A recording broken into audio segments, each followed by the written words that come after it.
Story 1. He knew when I left. I never thought much about the guy next door at first. That's the truth. He was just there, mid-50s maybe, always in the same faded gray hoodie, always outside doing something that didn't really need to be done. Sweeping a driveway that was already clean, standing by his trash cans long after the truck had gone, wiping down the same truck over and over like he was trying to erase fingerprints nobody else could see. At first, I just figured he was lonely. Then I started noticing he was outside way too often when I was. I'd leave for work at 7:12 every morning, and somehow, no matter what, he'd be there. Not waving, not saying good morning, just looking up from whatever fake chore he had made for himself and following me with his eyes all the way to my car. One morning I decided to test it. I got dressed like I was leaving, grabbed my keys, opened the front door, then shut it and stood by the living room window where he couldn't see me. Less than 30 seconds later, his front door opened. He stepped out, looked straight at my driveway, waited for a minute, then slowly looked around like he was confused. That was the first time I got that cold feeling in my stomach. After that, I couldn't unsee it. If I took the trash out, his blinds moved. If I checked the mail, his front door cracked open. If I got home late, his porch light came on before I even turned onto the street. It got bad enough that I told my sister about it, and she laughed at first. She said maybe the guy had a crush on me or maybe he was just nosy, but then she stayed over one weekend and saw it herself. We were sitting in my kitchen around midnight just talking, and she suddenly stopped and went quiet. I asked what was wrong, and she just pointed past me toward the backyard window. I turned around, and there he was, not in the yard. On the other side of the fence, standing on something, just high enough for the top half of his face to be visible over the wood. He wasn't moving. He wasn't trying to hide once I looked at him. He was just standing there, eyes fixed on the house like he'd been there a while. My sister yelled, and the second she did, he dropped down and disappeared. I should have called the cops that night. I know that now. But when you live through stuff like that, your brain keeps trying to make it smaller than it is. You start explaining it away because the truth is uglier. The next day, I installed a cheap camera over my front door and one in the backyard. I didn't tell anyone. I wanted to catch him doing something that couldn't be brushed off. For 2 days, nothing happened. On the third day, I got a motion alert on my phone while I was at work. It was the backyard camera. I opened it expecting maybe a raccoon or a cat. Instead, I saw him. He was standing in the middle of my backyard in broad daylight, just looking at the back of my house. Not walking around, not trying the door, just standing there, completely still, with his hands in the pocket of that hoodie. I watched the little live feed for maybe 10 seconds before he slowly turned his head and looked directly up at the camera. Then he smiled. Not a normal smile.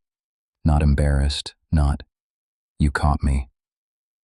It was this small, ugly smile like he was glad I was finally watching him too. Then he walked out of frame. I left work right then and drove home shaking the whole way. When I got there, the gate to my backyard was closed.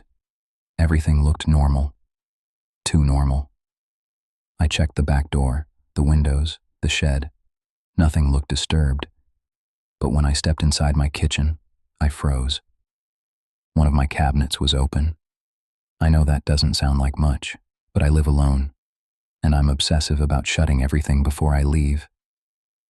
I had been like that for years. My mom used to joke I could tell if somebody moved a coaster half an inch. The cabinet under the sink was hanging open. I stared at it for a long time before I finally walked over and looked inside. Nothing was missing, but pushed all the way to the back, behind the cleaning supplies, was a folded piece of paper. I opened it right there. It just said, "You looked nicer in blue." I had worn a blue blouse the day before. I don't remember much after that except calling the police and trying not to throw up while I waited outside. They searched the house, searched his yard, talked to him for maybe 15 minutes, then came back with that same look cops get when something is wrong but not enough has happened yet. They said he claimed the note wasn't his, said he hadn't been in my yard, said maybe someone was messing with both of us. I showed them the camera footage. He admitted he had gone into the yard to check on a noise. No arrest, no charges. They told me to keep my doors locked and call again if anything else happened. That night I didn't sleep. I sat on my couch with every light in the house on and the TV muted, just listening. Around 2 o'clock in the morning, I heard 3 soft taps on the living room window. Not loud, not aggressive, just tap, tap, tap.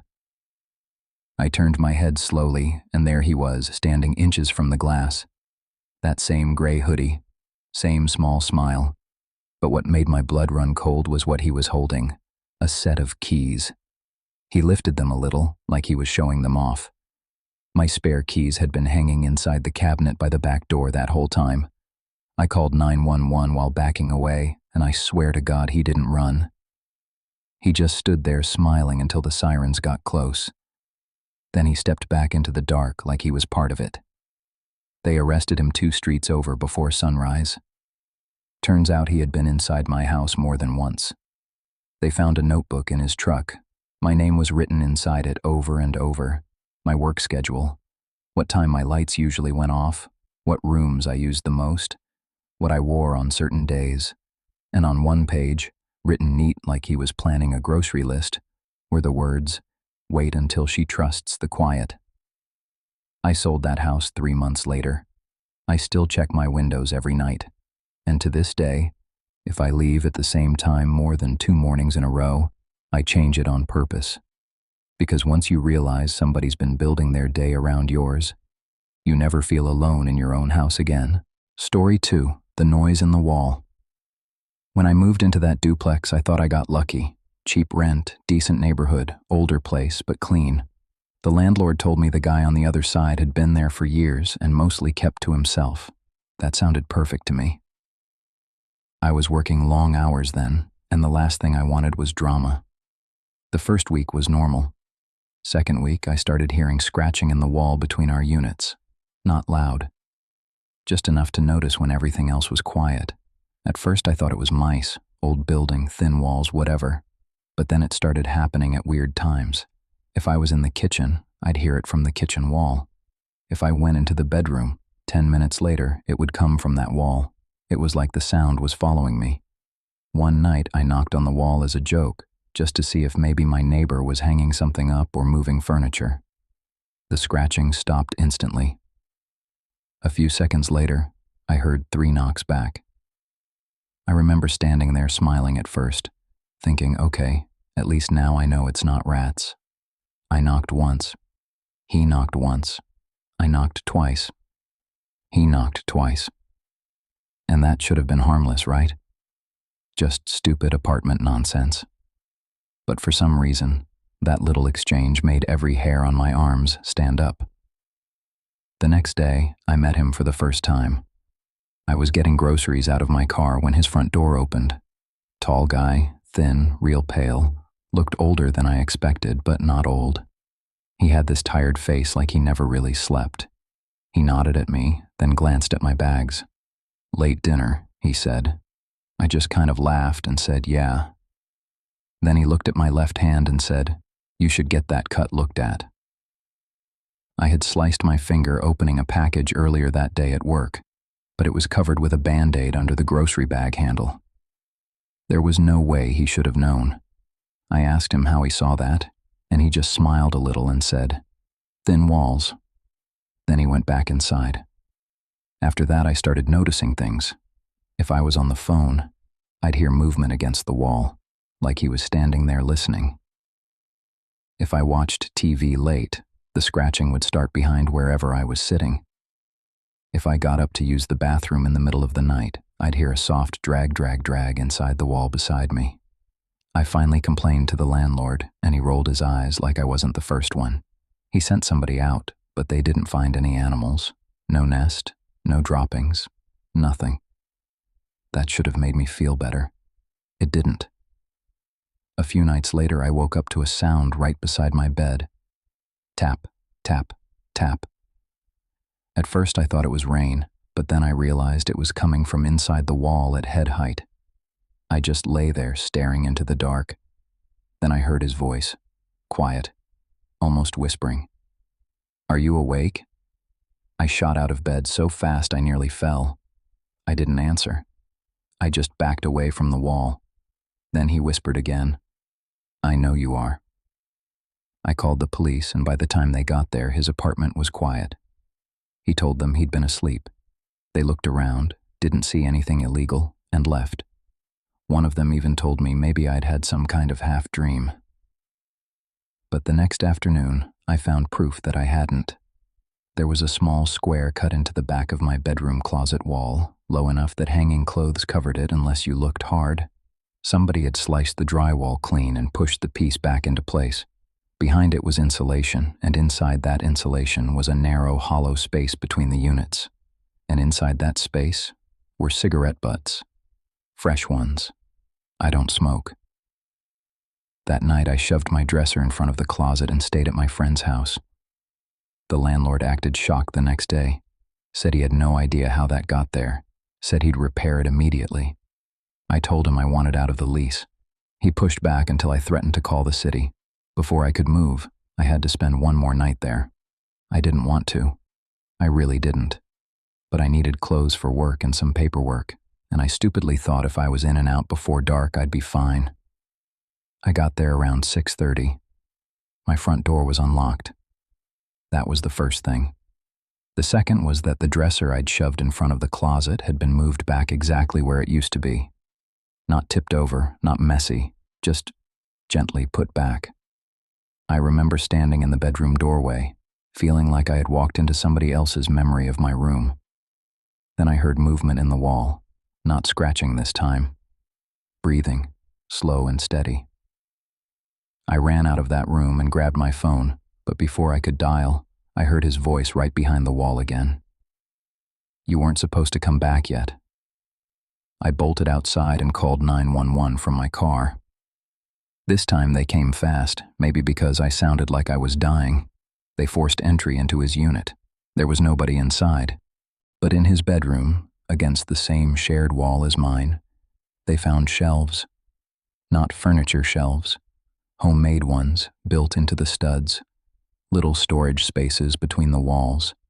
And in those spaces, they found things from my apartment. A missing sock, a hairbrush I thought I'd lost in the move, a coffee mug from my kitchen, pictures, dozens of pictures, photos of me asleep on my couch, taken through my own window, photos of me in my kitchen, photos of me in bed. That's when they found the crawl opening. He had cut access points between the walls and been moving through them for who knows how long. They never found him. That's the part nobody likes when I tell this story, because people want the ending where the guy gets caught. I do too. But he didn't. He disappeared before the police got there, and as far as I know, they never brought him in. For months after I moved out, I'd wake up at night because I thought I heard scratching in the wall. Even in my new place, even when I knew there wasn't another unit beside me. And every now and then, usually when I'm almost asleep, I still hear his voice in my head as clear as I heard it that night. "You weren't supposed to come back yet." The worst part isn't what he took. It's knowing how comfortable he must have been in the walls of my home, while I was living inches away from him and calling it quiet. Story 3. He left things on my porch. It started with a dead bird. I wish I was joking, but that's really how it started. I opened my front door one morning to go to work, and there it was, sitting dead center on the welcome mat, wings spread out, head twisted like somebody had placed it there carefully instead of tossing it. I looked around thinking maybe a cat had dropped it, but there was no blood, no mess, nothing else, just that bird. I used a shovel to move it and figured that was the end of it. The next morning, there was a little pile of black sunflower seeds on the mat. Then 2 days later, a child's marble. Then a glove. Then 3 nails lined up side by side. All of it arranged. Not random. That's what got to me. It wasn't trash blowing around. Somebody was standing on my porch at night leaving things for me to find.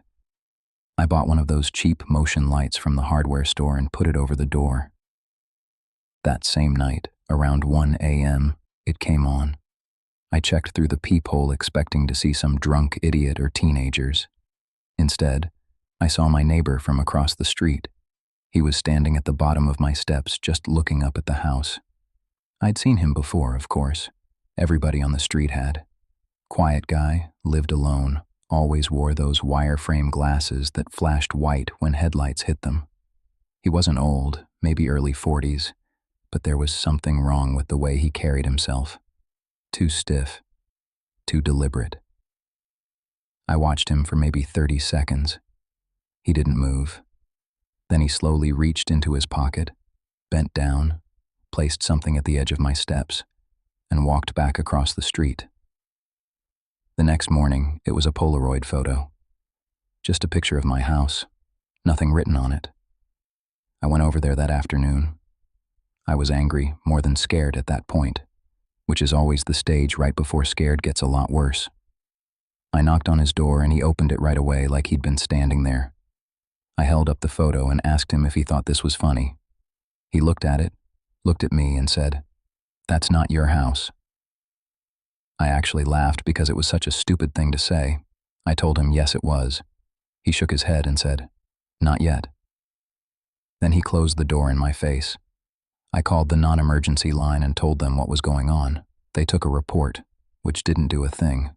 No threat, no crime they cared enough about. Just another weird neighbor complaint in a stack of weird neighbor complaints. So I started documenting everything. I kept every object he left, took pictures, wrote down dates and times.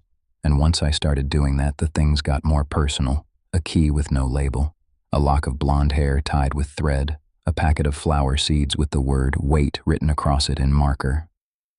Then one morning I opened the door and found a framed picture of me. Not a printed social media photo. A real picture, taken from outside my kitchen window at night. I was standing at the sink in an oversized t-shirt, looking down, completely unaware. I threw up in the bushes by my porch. That got the police to come back, finally. They went to his house, talked to him, came back and said he denied everything. Said the photo could have been from anyone. Said I should keep my blinds closed until they had more. Keep my blinds closed. Like that was the answer. A week later, my dog started acting weird. He'd go to the front window around midnight and growl low in his throat, staring at the same spot near the curb. Every time I looked, I saw nothing, just empty street and parked cars. Then one night, the growling changed. He wasn't growling anymore. He was whining. I pulled the curtain back just a little and almost screamed. My neighbor was standing directly on my lawn, no more than 15 feet from the house. He wasn't looking at the window. He was looking at my dog, and he had that same flat expression like none of this was strange. I yelled that I was calling the cops, and instead of running, he lifted one hand slowly and pointed toward my front door. Then he walked away. I didn't even wait for police that time. I checked the porch the second he was gone. There was a small cardboard gift box sitting there. Inside was my spare house key, the one I kept hidden in the fake rock by the side steps. At that point, I went dead cold. No panic, just that heavy numbness that means your brain finally understands how bad it is. I changed the locks the next morning, nailed shut the side gate, put cameras everywhere. For 3 nights, nothing happened. On the 4th night, I came home from work, and every porch light on the street was on. Mine included. I hadn't left mine on. My front door was closed but not latched all the way, just barely open, like someone had pushed it until the frame caught. I stood there staring at that black line between the door and the frame, and I knew before I stepped inside that he'd been in there. The house smelled wrong, like dirt and old paper. Nothing looked stolen. But in my bedroom, spread across the comforter, were all the things he'd left me on the porch. The bird feathers, the seeds, the marble, the nails, the glove, the key, the photo. And lying on top of all of it was another Polaroid. This one was of me sleeping, taken from inside the room. The police found him in his basement that night. He had a whole wall covered with pictures of my house, maps of the street, notes about my schedule, drawings of my rooms. He'd even sketched the inside of my bedroom close enough that I still don't know how long he'd been getting in there. But the sickest thing they found was a stack of handwritten cards in a shoebox. All of them started the same way. When you're ready to stop pretending this isn't your real home. I moved out before the trial ever started. Sometimes people ask me why I didn't stay after he got arrested. Why let him ruin a good house? Because he already had. A house stops being your house the second somebody else starts moving through it like they belong there more than you do. And I can still picture him standing on my lawn at night, pointing at my front door like he was reminding me of something. Like he already knew I'd open it. Story 4. The Man Under the Porch. I rented a little one-story house for about 8 months, and for the first 6 of those months it was fine. Boring, honestly. Quiet street, older homes, everybody kept to themselves. Then the place next door sold. The new guy moved in alone. I only saw the moving truck once. No family, no friends helping, nothing. Just him carrying box after box into the place in silence. I tried to be polite. Took over a 6-pack the first weekend. He opened the door just enough to look at me, then looked down at the beer like he didn't know what it was for. He said, "I don't celebrate proximity." Then he shut the door. That should have told me enough. A couple weeks later, I started hearing noises under my floor at night. Very light at first. Little taps. Soft, shifting sounds. It was an old house with a crawl space underneath, so I told myself it was probably animals. But then the noises started matching where I was walking. I'd go into the kitchen, and a few seconds later I'd hear a thump under the kitchen. I'd go to the bathroom, same thing. I'd sit still on the couch, and after a minute or so, I'd hear a faint scrape directly beneath the living room. I told a buddy of mine about it, and he laughed and said raccoons. He even came over one Saturday with a flashlight to look around outside. That's when he found the vent. There was a metal crawlspace vent on the side of the house that should have been screwed in. It wasn't. One corner had been bent outward just enough for something bigger than a raccoon to get through. We shined the flashlight inside but couldn't see much. Dirt, insulation hanging down, pipes. My friend called into it as a joke, and for half a second it looked like the beam caught a reflection. Like eyes. We both stepped back. He said it was probably an animal and offered to help me screw the vent shut. We did, and I felt stupid for being relieved over something so small. That night, the noises stopped. The next morning, the screws were lying in the grass. I was done making excuses by then. I called the landlord, and he sent somebody out who put in heavier screws and mesh. He told me there was no sign of animals. He actually smiled while he said it, like that was good news. It wasn't. Because if it wasn't animals, what was under my house? Things got worse after that. Food started going missing, but not much. Just little amounts. A slice or two of bread, a couple pieces of deli meat, half a can of soup I knew I hadn't touched. That sounds crazy when you say it out loud, which is probably why I didn't say it out loud for a while. Then I found mud in my bathtub, just a thin brown smear near the drain. I lived alone. I hadn't been outside that day.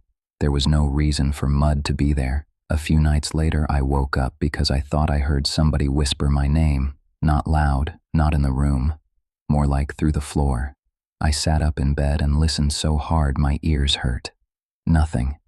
Then, a slow knock from underneath. One knock, then two, then one. Like somebody was trying to figure out if I'd answer. I didn't sleep at all that night. The next evening, I parked down the street and walked home from the corner instead of pulling into my driveway. I don't know why I did that, just instinct maybe. I wanted to see the house before whoever was watching knew I was there. That's when I saw him. My neighbor. He was crouched beside my house near the crawlspace vent with one hand on the metal cover. He heard me before I got close enough to speak. He stood up way too fast, brushed off his hands, and smiled like I'd caught him gardening. I asked him what the hell he was doing. He said, "Listening." I told him to get off my property. He tilted his head and said, "You walk around a lot at night." Then he went back to his house. I called the police immediately, but same old story. By the time they came, he denied everything. Said he'd been in his yard, said maybe I was stressed. They warned him to stay off my property and left. That night I shoved my couch against the front door and put a kitchen knife on the end table like that was going to do something. Around 3 a.m., I heard it again. Movement under the floor. Not little taps this time. Crawling. Slow, steady dragging from the hallway toward my bedroom. Then it stopped directly under the bed. I held my breath so long my chest started burning, and then, clear as day, from underneath me, I heard a man whisper, "I can hear your heart." I ran. I didn't grab anything except my phone and keys. I ran barefoot out the front door and drove to a gas station still in my t-shirt and sweatpants, shaking so hard I could barely dial. The cops came back with me, and this time they actually searched. They pulled the crawlspace cover off and went under there with flashlights. He was gone. But they found blankets, water bottles, food wrappers, a flashlight, and a little tunnel dug out in the dirt beneath my bedroom, like someone had been hollowing out a nest. There was also a milk crate down there. Inside the crate were things from my house: a fork, an old bill, a sock, a picture of my parents from my hallway, and a cassette recorder. They played it for me outside because I refused to go back in. It was hours and hours of recordings from inside my house. Me cooking, me on the phone, me watching TV, me sleeping. And in between some of the recordings, his voice, talking softly to himself, saying things like, "She trusts the walls, and she still thinks the house belongs to her." They arrested him 2 days later trying to get on a bus out of state. Turns out he had been going under my house for weeks, maybe longer. The police think he was entering through the crawl space whenever I was gone, and sometimes just staying under there when I was home, listening. I don't care what anyone says. Something in your brain breaks when you find out another person has been living in the dark underneath you, studying your footsteps like they mean something. I moved into an apartment after that. 3rd floor, no crawl space, no basement, no porch. And I still check the floor sometimes when I wake up in the middle of the night. Because once you've heard a stranger's voice come from under your bed, you never fully trust quiet again. If you enjoy stories like this, make sure you subscribe to Insomniac.